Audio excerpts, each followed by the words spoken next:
Daily. Taste the Daily.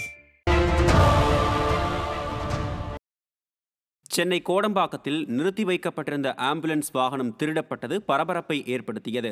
நாகப்பட்டினத்தைச் சேர்ந்த சீனிவாசன் என்பவர் சென்னையில் சொந்தமாக ஆம்புலன்ஸ் வாகனம் வைத்திருந்தார். நோயாளி ஒருவரை கோடம்பாக்கம் சீனிவாசன் மருத்துவமனைக்கு அழைத்துச் சென்றதைத் தொடர்ந்து வெளியே நிறுத்தி வைத்திருந்த ஆம்புலன்ஸ் மாயமானதைக் கண்டு அவர் அதிர்ச்சியடைந்தார். இதுகுறித்த புகாரில் சென்னை செங்குன்றத்தைச் சேர்ந்த ஜான் என்ற நபர் பிடிபட்டார். விசாரணையில் கொடுக்கல் வாங்கல் பிரச்சனையில் ஆம்புலன்ஸ் திருடப்பட்டது தெரியவந்தது. ஸ்டாலின் மாடல் ஆட்சியில் ஏவல் துறை அலட்சியமாக இருப்பதே இதுபோன்ற சம்பவங்களுக்கு காரணம் என பலரும் குற்றம் சாட்டுகின்றனர்.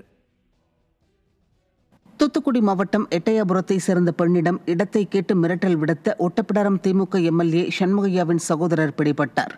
மாடத்தி என்ற பெண்ணுக்கு சொந்தமான 4.5 ஏக்கர் நிலத்தை திமுக எம்எல்ஏவின் சகோதரர் ஐரவன்பட்டி முருகேசன் தனக்கு கொடுக்குமாறு கேட்டதற்கு மறுப்பு தெரிவிக்கப்பட்டது.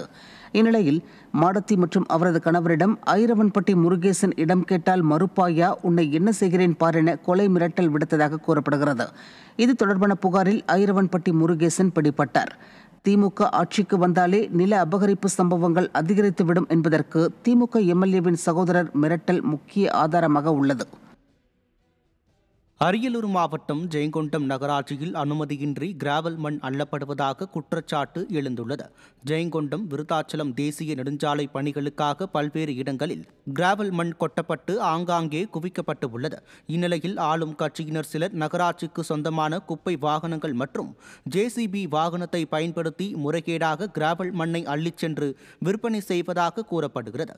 நிர்வாக திறனற்ற ஸ்டாலின் மாடல் ஆட்சியில் ஆளும் கட்சியினர் பொது சொத்தை துணிந்து கொள்ளையடிப்பது அதிகரித்து விட்டதாக பொதுமக்கள் வேதனை தெரிவிக்கின்றனர். அரியலூரில் உள்ள அரசு கலைக்கல்லூரி சாலை அடுக்குமாடி குடியிருப்பில் பெண் ஒருவர் மர்மமான முறையில் மரணமடைந்தது பரபரப்பை ஏற்படுத்தியுள்ளது. 2வது தளத்தில் குடியிருந்த பாப்பா என்ற 44 வயது பெண் உடல் அழுகிய நிலையில் உயிரிழந்து கிடந்தது பழைய துணி வாங்கும் பெண் ஒருவர் வீட்டிற்கு சென்றபோது தெரிய வந்தது. இது தொடர்பான புகாரின் பேரில் உடல் மீட்கப்பட்டு உடற்கூராய்வுக்கு அனுப்பி வைக்கப்பட்ட நிலையில் அவரின் மர்ம மரணம் குறித்து விசாரணை நடைபெற்று வருகிறது. விடியா ஸ்டாலின் மாடல் ஆட்சியில் மர்ம மரணங்கள் அதிகரித்து வருவது பொதுமக்களிடையே அச்சத்தை ஏற்படுத்தியுள்ளது. ஈரோடு மாவட்டம் காஞ்சி கோயில் அருகே கோயிலின் உண்டியலில் இருந்த 10,000 ரூபாயை மர்ம நபர்கள் திருடிச் சென்ற சம்பவம் அதிர்ச்சியை ஏற்படுத்தியுள்ளது. பெத்தாம்பாளையம் மகாகாளியம்மன் கோயிலின் பூட்டை உடைத்து உள்ளே நுழைந்த மர்ம நபர்கள் சிசிடிவி கேமராக்களின் ஒயர்களை சேதப்படுத்தி உண்டியலை எடுத்துச் சென்றுள்ளனர். இதனையடுத்து உண்டியலை உடைத்து அதிலிருந்து 10,000 ரூபாயை திருடிச் சென்ற கொள்ளையர்கள் உண்டியலை அருகிலுள்ள சோளக்காட்டில் விட்டுவிட்டு சென்றதாக தெரியவருகிறது. ஸ்டாலின் ஆட்சியில் துணிகரத்துடன் கொள்ளை சம்பவங்கள் நடைபெறும் சூழல் உருவாகியுள்ளது. திண்டுக்கல் அருகே குளத்தில் மண் கொள்ளையில் ஈடுபட்டவர்களை பிடிக்காமல் திமுக அரசின் ஏவல் துறை மெத்தன போக்குடன் செயல்படுவதாக குற்றச்சாட்டு எழுந்துள்ளது. திண்டுக்கல் திருச்சி தேசிய நெடுஞ்சாலையில் நடைபெற்ற சோதனையின் போது விவசாயத்திற்கு வண்டல் மண் எடுப்பதாக பர்மிட் வாங்கி குளத்தில் மண் கொள்ளையில் ஈடுபட்ட பதிவு எண் கொண்ட ஒரு டிராக்டர், பதிவு எண் இல்லாத ஒரு டிராக்டர் என 2 டிராக்டர்கள் சிக்கின. இது தொடர்பான விசாரணையில் டிராக்டர் ஓட்டுநர்கள் தப்பி ஓடியதை அடுத்து அவர்கள் தேடப்பட்டு வருகின்றனர். இந்நிலையில் ஸ்டாலின் ஆட்சியில் கனிம வளங்கள், மணல் கொள்ளைகள் சர்வசாதாரணமாக அரங்கேறுவதாக பொதுமக்கள் விமர்சிக்கின்றனர்.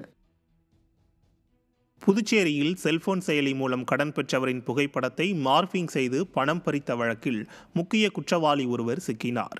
புதுச்சேரியைச் சேர்ந்த இளையரசன் என்பவர் ஃபிங்கர் என்ற கடன் செயலியை பதிவிறக்கம் செய்து 6 லட்சம் ரூபாய் கடனாக பெற்றுள்ளார். பின்னர் கடனை வட்டியுடன் திருப்பி செலுத்தியுள்ளார். இருப்பினும் பணம் செலுத்திய பிறகும் அடையாளம் தெரியாத நபர் வாட்ஸ்அப் மூலம் இளையரசனை தொடர்பு கொண்டு கடன் தொகையை செலுத்த கூறியுள்ளார். இதனை இளையரசன் பொருட்படுத்தாததால் அந்த நபர் இளையரசனின் புகைப்படத்தை ஆபாசமாக மார்பிங் செய்து மிரட்டி இளையரசனிடம் 63,089 ரூபாய் பணத்தை மோசடியாக வாங்கியுள்ளார். இந்நிலையில் இது குறித்து இளையரசன் அளித்த புகாரின் பேரில் மோசடியில் ஈடுபட்ட முக்கிய குற்றவாளி அசாமுதீன் என்பவர் சிக்கினார். கள்ளக்குறிச்சி மாவட்டம் உளுந்தூர்பேட்டை அருகே வீட்டில் தனியாக இருந்த மூதாட்டியை கட்டி போட்டு 9 சவரன் தங்கச் செயினை மர்ம நபர்கள் பறித்துச் சென்றனர். உளுந்தூர்பேட்டை அருகே ஷேக் உசேன் பேட்டையில் வசித்து வரும் 72 வயதான ரமீஜா பி என்பவர் இன்று வெள்ளிக்கிழமை என்பதால் தொழுகைக்காக வீட்டிற்கு வெளியே கை கால்களை கழுவிவிட்டு மீண்டும் வீட்டிற்குள் சென்றுள்ளார். அப்போது அவரை பின்தொடர்ந்து சென்ற 2 மர்ம நபர்கள் அவரது வாயை துணியால் அடைத்து கை கால்களை கட்டி போட்டு அவர் அணிந்திருந்த 9 சவரன் மதிப்புள்ள செயினை பறித்து கொண்டு தப்பியுள்ளனர். விடியா ஸ்டாலின் அரசு காவல்துறையின் செயலற்ற தன்மையால் மூதாட்டிகளுக்கு பாதுகாப்பில்லாத நிலை உருவாகியுள்ளது.